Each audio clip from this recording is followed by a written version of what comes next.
Le triangle de Karpman. Comprendre ce dysfonctionnement relationnel pour en sortir. Bonjour à toutes et à tous et bienvenue si vous ne me connaissez pas. Je suis Esther Valentin, je suis coach en développement personnel et je me suis spécialisée en vie relationnelle et plus particulièrement la vie sentimentale. Et aujourd'hui, je vais vous parler d'un mécanisme dysfonctionnel, c'est-à-dire un schéma de fonctionnement qui vient poser problème dans les relations, qui est extrêmement nuisible aux relations. C'est le triangle de Karpman pour qu'on évolue ensemble là-dessus. Le triangle de Karpman, qu'on appelle aussi le triangle dramatique, c'est un schéma relationnel qui représente les jeux psychologiques où on va prendre à tour de rôle différents rôles dans une relation. Ça va être le rôle de victime ou le rôle de sauveur ou celui de bourreau qu'on appelle aussi persécuteur. Reconnaître ce jeu qui se joue en nous, ce jeu psychologique, et ainsi en sortir, ça permet de quitter un schéma qui est très dysfonctionnel dans nos relations, comme je vous l'ai dit, et qui nuit vraiment profondément à nos relations, qui ne lui permettent pas du tout d'avancer, mais qui peuvent au contraire bien la faire reculer.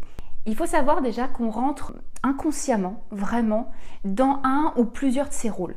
Et c'est vraiment un mécanisme de défense face à une situation pour combler un manque ou une faiblesse qu'on aurait en nous. C'est normal pour l'être humain de passer par ces rôles ponctuellement, d'accord ? Ça, faut vraiment le retenir. Mais lorsqu'on y rentre exagérément et ou souvent, on entretient des comportements qui sont complètement inadéquats déjà pour soi, mais aussi pour la relation et j'irais même plus loin, on entretient des comportements manipulateurs à notre propre insu. Dans le prolongement de cette vidéo, je vais vous inviter à télécharger, si vous le souhaitez évidemment, le petit e-book gratuit que je vous mets sur le fait de devenir la meilleure version de soi, où on apprend justement à travailler sur nos comportements, notre réaction face à la vie, notre part d'action face à la vie, et non plus comme ça à rentrer dans des schémas dysfonctionnels pour réagir face à nos faiblesses. Mais là-dessus, je vous ai écrit un petit e-book. Si vous êtes dans cette intention de quitter les schémas dysfonctionnels et de passer votre énergie sur plutôt des schémas plus fonctionnels, plus productifs pour votre épanouissement, et c'est par là que ça se passe. N'hésitez pas à le télécharger, il est gratuit. On va commencer ensemble par apprendre à reconnaître ces jeux de rôle, ces différents rôles psychologiques qu'on va se mettre à jouer dans une relation, un par un.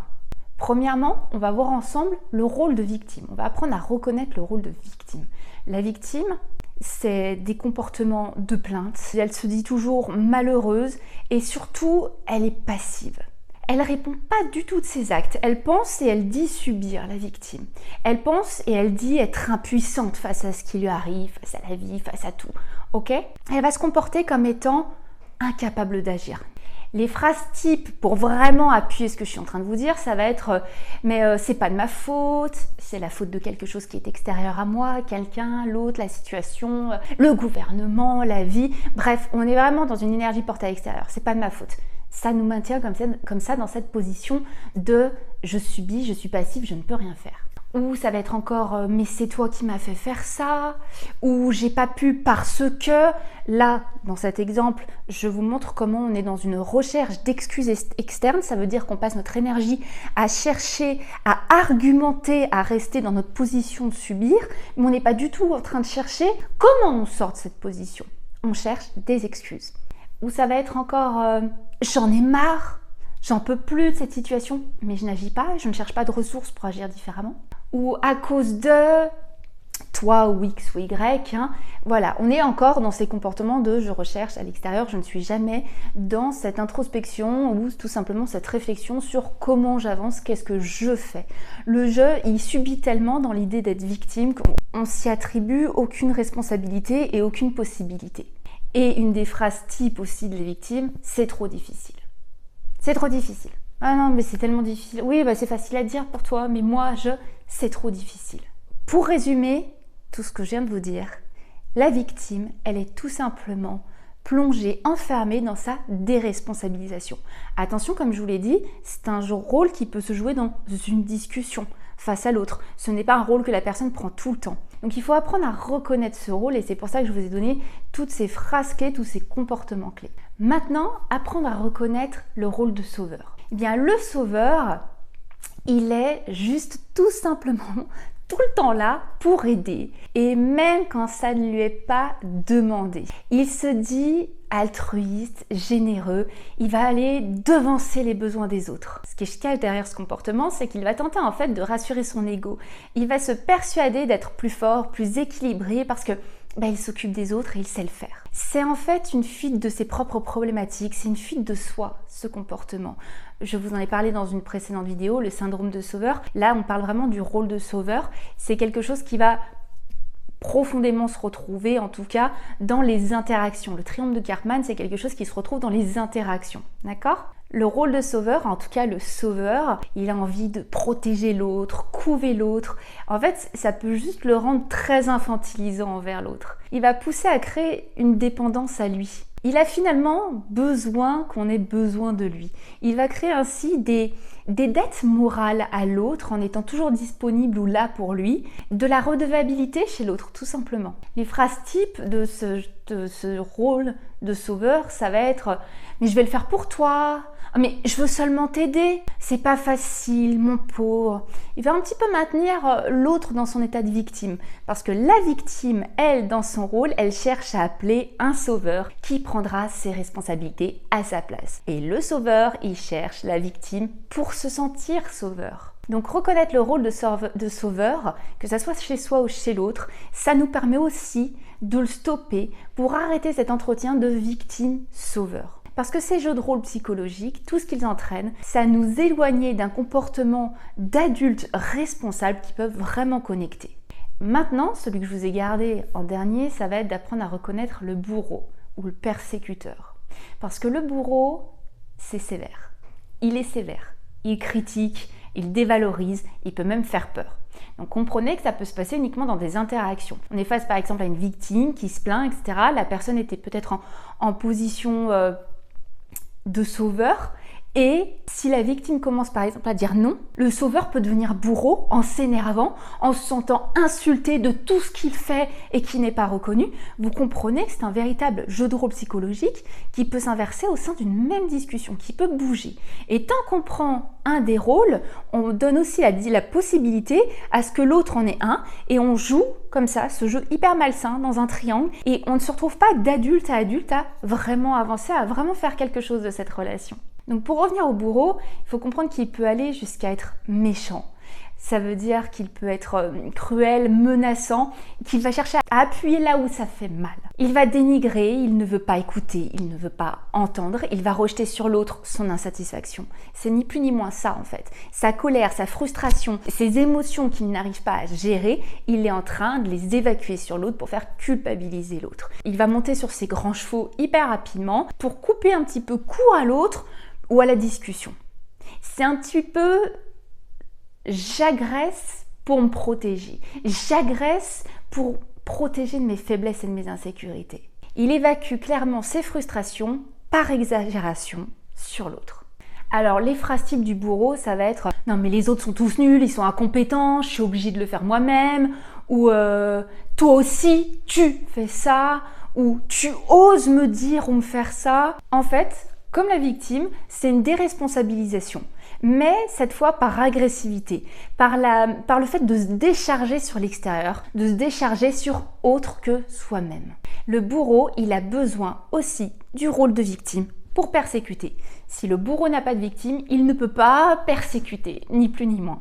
Alors comment on déjoue ce schéma? Comment on déjoue ce jeu de rôle psychologique qui est hyper malsain dans nos relations et qui nous prive tout simplement d'avoir des relations beaucoup plus saines avec des mots communication beaucoup plus aidantes à grandir? Comment déjouer ce schéma? La toute première chose à faire, ça va être d'apprendre à quitter son propre rôle.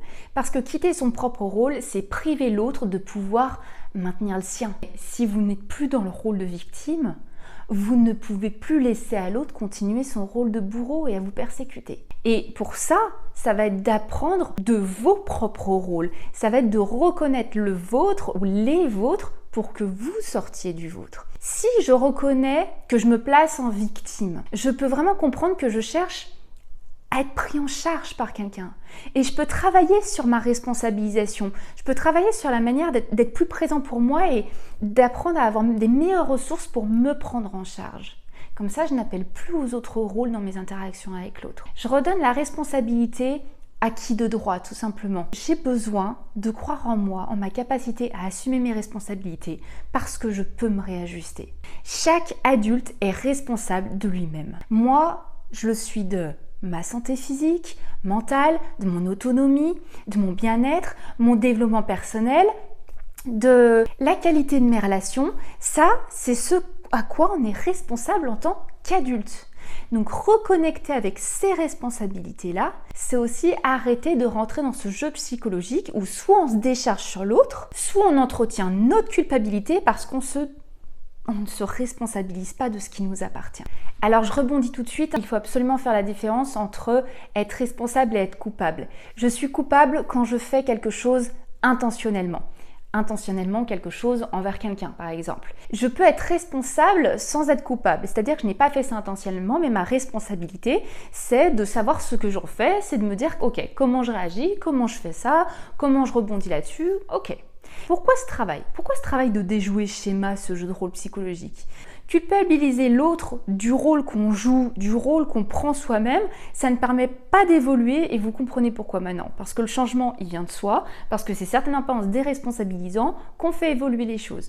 Donc il faut sortir de cette idée que si on tient ce rôle, c'est parce que l'autre tient celui-là pour recentrer son énergie à comment je sors de mon rôle pour faire quitter celui que prend l'autre, pour le priver d'être dans ce rôle-là que je lui reproche. Si vous avez l'impression de toujours vous plaindre, d'être une victime, qu'on vous l'a déjà dit, c'est pas encore pour plus vous faire subir votre schéma de fonctionnement et vous dire « Ah là là, et en plus je suis pas quelqu'un de bien », c'est pour dire « Ah, ok, ça veut dire qu'il y a quelque chose qui me dérange dans mon fonctionnement, je dois apprendre à sortir de ce rôle. » Et des ressources, il y en a. Et si vous êtes un sauveur et vous vous dites « Ah mais d'accord, on me reproche de pas assez bien aider alors que moi j'ai toujours voulu aider les gens, mais là j'essaye de faire attention à moins proposer mon soutien, moins proposer mon aide et on me le reproche. Ah là là, vous êtes en train de surmonter des résistances qui vous maintenaient dans votre jeu de rôle psychologique très nuisible pour vos relations. Le triangle de Karpman a énormément à nous apprendre. Est-ce que ça veut dire que je me responsabilise ou que je me déresponsabilise ? Est-ce que ça veut dire que j'ai tendance à me décharger sur l'autre, de mes besoins, de mes envies, de ma colère? Est-ce que ça veut dire que tout simplement il faut que je surmonte certains blocages parce que je ne suis pas bien dans le jeu que je prends, en tout cas dans le jeu d'échange que je prends avec l'autre? Vous comprenez que c'est un sujet qui est très complexe. J'ai essayé de vous l'expliquer avec des mots le plus abordable possible. J'ai essayé de vous donner des exemples assez concrets pour comprendre victime, sauveur, bourreau, les désavantages, les vraies nuisances à votre bien-être et au bien-être de vos relations, pour qu'on aille véritablement à voir ensemble comment on sort du triangle de Karpman. Et ça, je vous le prévois dans une prochaine vidéo parce que, comme vous le voyez, c'est un sujet qui est vraiment profond. Donc j'espère déjà que cette première vidéo vous a plu. Je vous invite vraiment à la réécouter, à comprendre les différents aspects qu'on aborde, les différentes notions, pour ensuite être tout oui à la prochaine vidéo sur le sujet où on va voir ensemble étape par étape et surtout rôle par rôle le travail à faire pour en sortir. Je vous dis à très vite dans cette prochaine vidéo et jusque là, prenez bien soin de vous. À très vite. Bye bye.